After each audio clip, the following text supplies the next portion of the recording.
Hello friends, this is Ritu and welcome to study more knowledge. तो आज हम करने वाले हैं सोशल साइंस में हिस्ट्री के कुछ प्रीवियस ईयर्स के क्वेश्चंस को जो कि सीटेट के एग्ज़ाम्स में पूछे गए हैं। तो चलिए शुरुआत करते हैं। तो सबसे पहले देख लेते हैं, ये क्वेश्चन आपका पूछा गया था नवंबर 2012 में और ये क्वेश्चन है the year 2012 can also be written as. तो मतलब 2012 हम किस तरह से लिख सकते हैं, ये इसमें पूछा गया है बेसिकली। तो इसके लिए मैंने आपको ये कराया हुआ है AD और BC का कंसेप्ट क्या होता है। वो आपने अगर नहीं देखा है वीडियो तो उसको देख लीजिए कि आपका कंसेप्ट उसके बाद क्लियर हो जाएगा। बाकी मैं इसमें भी बता देती हूँ। जो हमारा ये ईसा मसीह का जन्म जो हुआ था, वहाँ से हमारा ये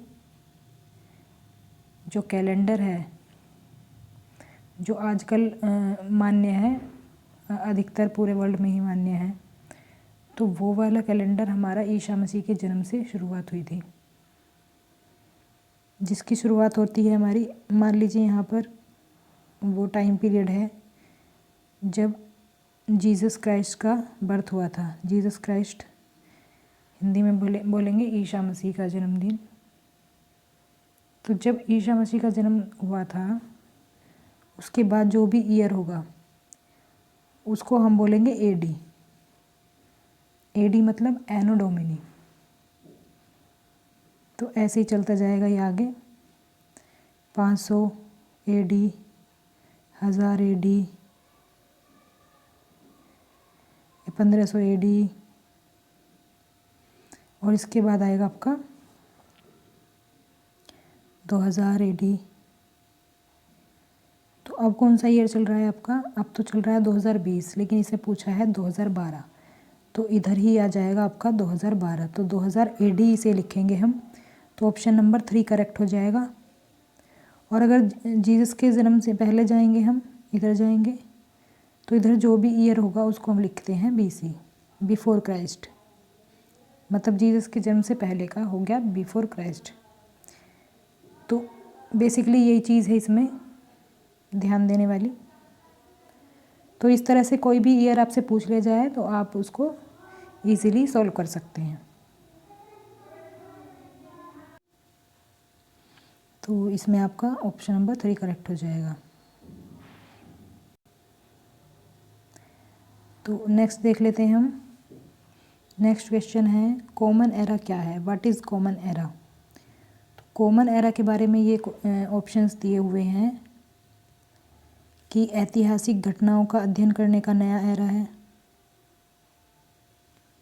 या फिर क्रिश्चियन एरा है जो कि अब दुनिया के अधिकांश हिस्सों में स्वीकृत है, और आदेश जारी करने के लिए सरकार द्वारा स्वीकृत भारतीय एरा है, हिंदू एरा और इस्लामिक एरा के सम्मिश्रण से विकसित एक नया एरा। देखिए, हिंदू इस्लामिक का तो इसमें कोई जिक्र ही नहीं है, तो ये वाला तो होगा नहीं। ऐतिहासिक घटनाओं का अध्ययन करने का नया एरा, ये भी नहीं होगा।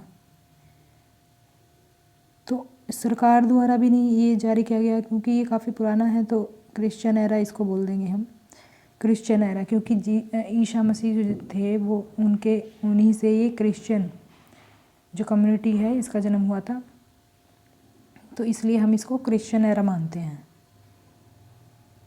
तो आपका ऑप्शन नंबर 2 करेक्ट हो जाएगा। नेक्स्ट क्वेश्चन पे चलते हैं। तो आप देख सकते हैं एरा से आपके 2 क्वेश्चन आए थे और ऑलमोस्ट करीब करीब आप समझ सकते हैं जो आपका बेसिक कंसेप्ट है उसी से हैं आपके, ज़्यादा कोई घुमा फिरा के नहीं क्वेश्चन आया है उसमें।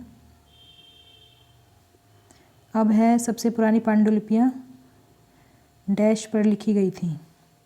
तो सबसे पुरानी जो पांडुलिपि हैं, मैन्युस्क्रिप्ट्स हैं, वो किस पर लिखी गई थी ये पूछा गया है। पत्थरों पर लिखी गई थी, कागज़ पर लिखी गई थी, लकड़ी पर या ताड़पत्रों पर।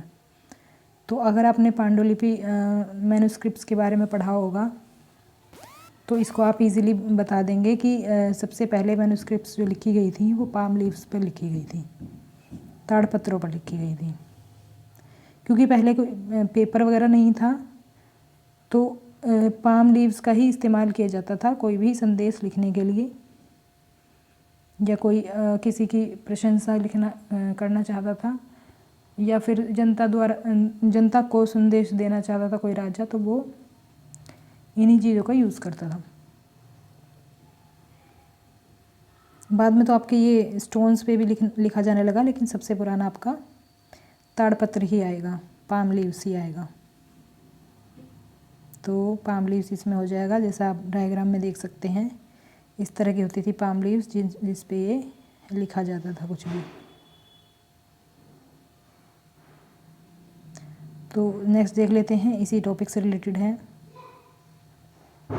फरवरी 2015 में आया था ये। पांडुलिपियों और अभिलेखों पर निम्नलिखित 2 कथनों ए और बी पर विचार कीजिए और सही उत्तर का चयन कीजिए। तो पांडुलिपियाँ प्राय ताड़पत्रों अथवा भूर्ज नामक वृक्ष की छाल से विशेष तरीके से तैयार भोजपत्र पर लिखी जाती थी। तो ये बिल्कुल सही ऑप्शन है, ताड़पत्रों पर लिखी जाती थी, या फिर भुर्ज नाम का एक पेड़ होता था, उसके जो छाल होती थी उससे विशेष तरीके से तैयार भोजपत्र पर लिखी जाती थी। और जो अभिलेख होते थे, अभिलेख पत्थर तथा धातु जैसी अपेक्षाकृत कठोर सतहों पर उत्कीर्ण किए जाते थे। अभिलेख जो होते थे वो अक्सर पत्थरों पर ही या जो भी कठोर धातु होती थी उस पर उत्कीर्ण किए जाते थे। तो ये आपके दोनों ऑप्शन आपके यहाँ पर सही हैं, तो इसका आंसर हो जाएगा ए और बी दोनों सही हैं। तो ये आपका पहला आंसर सही हो जाएगा। इस तरह से आप देख सकते हैं, अभिलेख इस तरह के होते थे, पत्थर पर गुदवाया जाता था इनको। कुछ भी संदेश कोई राजा जनता तक पहुंचाना चाहता था या फिर वो अधिक समय तक रखना चाहता था, तो वो पत्थरों पर ही अभिलेख लिखवाता था, क्योंकि इसे मिटाना लगभग इम्पॉसिबल ही था।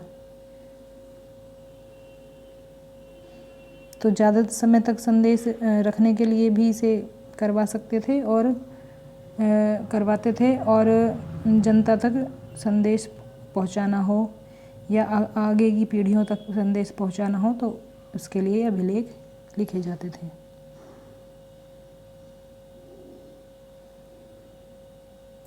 अब नेक्स्ट टॉपिक है, उससे क्वेश्चन है, दिसंबर 2018 में ये पूछा गया था। तो मानव इतिहास में निम्नलिखित में से कौन सी अवधि सबसे लंबी है? तो इसमें ऑप्शन दिए हुए हैं, मध्यपाषाण काल, नवपाषाण काल, महापाषाण काल या फिर पुरापाषाण काल। तो इसका आंसर पता लगाने के लिए हम पहले बेसिक नॉलेज लेनी होगी हिस्ट्री से रिलेटेड। तो हिस्ट्री क्या है? हिस्ट्री को हम 3 भागों में डिवाइड कर सकते हैं। एक तो है आपका पुरापाषाण काल, पुरापाषाण, एक है आपका मध्यपाषाण, मध्य मतलब बीच में होता है, तो इससे भी आप याद रख सकते हैं, और लास्ट है आपका नवपाषाण काल। तो ये 3 युग में हम बांटते हैं हिस्ट्री को, 3 कालों में।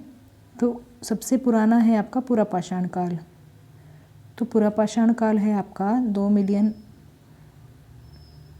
BC, मतलब कि क्या बोलते हैं आपके बिफोर क्राइस्ट, मतलब जो जहाँ से हमारा कैलेंडर शुरू होता है, क्रिश्चियन कैलेंडर जो है हमारा, उससे भी पहले आपके 2 मिलियन, लगभग 2 मिलियन ईयर्स पहले, उससे आपका ये है 12,000 साल तक, 12,000 BC।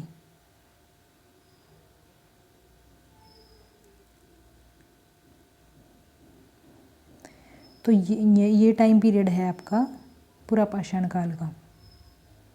ये आपका सबसे पुराना टाइम पीरियड है और सबसे लंबा भी टाइम पीरियड है ये।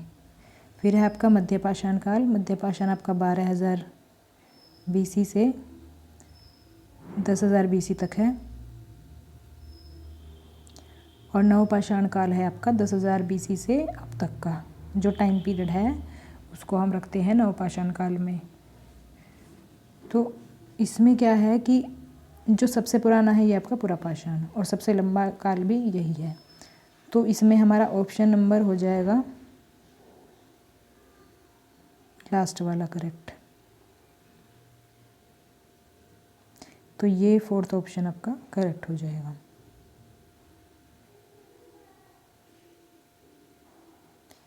नेक्स्ट है, अच्छा ये सेम क्वेश्चन है आपका, ये आपका देखिए सितंबर 2014 में भी पूछा गया था और दिसंबर 2018 में पूछा गया था, सेम यही है। तो इसका भी आंसर यही हो जाएगा आपका पुरापाषाण काल, पैलियोलिथिक एज। तो ये आपका फर्स्ट ऑप्शन इसमें भी करेक्ट हो जाएगा। अब आगे चलते हैं, देखते हैं मध्य प्रदेश में स्थित भीमबेटका एक डैश पुरा स्थल है। तो कौन सा पुरा स्थल है इसमें ये बताना है। चारों में से 4 ऑप्शन दिए गए हैं, पैलियोलिथिक साइट, नियोलिथिक, मेगालिथिक और मेसोलिथिक। इन चारों में से कौन सा ऑप्शन आपका करेक्ट होगा। तो इसके लिए क्या है, आपको ये साइट्स का पता होना चाहिए। इसके लिए आप बेसिक जानकारी ले सकते हैं इसकी, बाकी अभी मैं आपको इसके अकॉर्डिंग बता देती हूँ। एक तो आपका पुरापाषाण साइट है आपकी हंसकी में, कर्नाटक।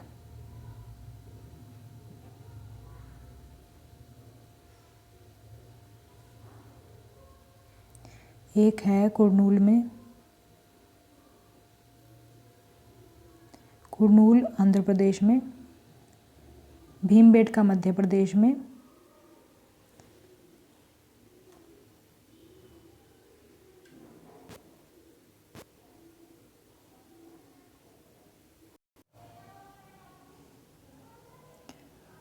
और भीमबेटका मध्य प्रदेश में है। इसके अलावा बागोर राजस्थान में है आपकी पुरापाषाण साइट, पाटने महाराष्ट्र में है, बेलन घाटी में है यूपी में। तो इसमें ऑप्शन आपने नोटिस किया होगा भीमबेटका एमपी में है। तो एमपी में स्थित भीमबेटका पूछा है हमसे, तो ये आपका पुरापाषाणिक स्थल है जो कि सबसे पुराना है। और अगर आप ध्यान दें इस बात पर, तो आपने अक्सर जिक्र सुना होगा मध्य प्रदेश में जो भीमबेटका गुफाएं हैं वो काफ़ी पुरानी हैं। तो इससे भी आप अंदाज़ा लगा सकते हैं कि ये आपका पुरापाषाणिक स्थल ही होगा, पुरापाषाणिक साइट होगी ये। तो इसका ऑप्शन हो जाएगा फर्स्ट करेक्ट। तो नेक्स्ट देख लेते हैं, इसमें से निम्नलिखित में कौन सा पुरापाषाण स्थल है। तो इसमें भी आपका हो जाएगा भीमबेटका, क्योंकि अभी हमने पढ़ा था कि भीमबेटका एक पुरापाषाण स्थल है। तो इसमें अगर आपको और ऑप्शन का भी नहीं आइडिया है तो आप फिर भी इसको करेक्ट कर सकते हैं। तो भीमबेटका आपका सही आंसर हो जाएगा। नेक्स्ट क्वेश्चन है आपका, दिसंबर 2018 में पूछा गया था, भारत के निम्नलिखित राज्यों में से किस हड़प्पा के नगर सबसे बड़ी संख्या में मिले हैं। अगर आपको मैं एक चीज़ बताऊं तो इसमें क्या है आपका, आप मैप के थ्रू देख सकते हैं कौन कौन से ऑप्शन है इसमें, पंजाब, हरियाणा, गुजरात और जम्मू कश्मीर। आप अगर जम्मू कश्मीर में देखें तो जम्मू कश्मीर में शायद एक ही ये स्थल है यहाँ पर, मांडा। नीचे आप आएंगे तो नीचे होगा पंजाब, पंजाब में आपका रोपड़ है, तो एक ही है इसमें भी, और कोई शायद दिखाई भी नहीं दे रहा है। और ये पंजाब से नीचे आएंगे तो फिर आपका है हरियाणा, तो हरियाणा में है बनावली, और राखीगढ़ी भी हरियाणा में ही है ये। तो हरियाणा में भी 2-3 है मुश्किल से। इसके अलावा चलते हैं गुजरात पर। तो गुजरात में अगर आप देखें तो इसमें 5-6 पुरा स्थल हैं। धोलावीरा हो गया आपका, लोथल हो गया, सुरकोटड़ा हो गया, तो कई सारे स्थल हैं यहाँ पर। तो इससे ये साफ पता चल रहा है कि इसका हमारा ऑप्शन नंबर हो जाएगा थर्ड करेक्ट, क्योंकि बाकी में तो 1-2 ही हैं, लेकिन गुजरात में सबसे ज़्यादा मिले हैं। तो आंसर थर्ड इज़ करेक्ट। सो ये था आज का वीडियो हमारा प्रीवियस ईयर क्वेश्चंस पर। इसमें बाकी पार्ट्स भी आएंगे, हिस्ट्री के अलग से ही कराई जाएगी सीरीज़। बाकी मैं इसी तरह से ज्योग्राफी की भी सीरीज़ कराऊंगी और पॉलिटी की भी सीरीज़ कराऊंगी, क्योंकि 3 ही टॉपिक से आपके आते हैं इसमें क्वेश्चंस, तो सारे ही हम करेंगे। तो मिलते हैं नेक्स्ट वीडियो में। Thanks for watching.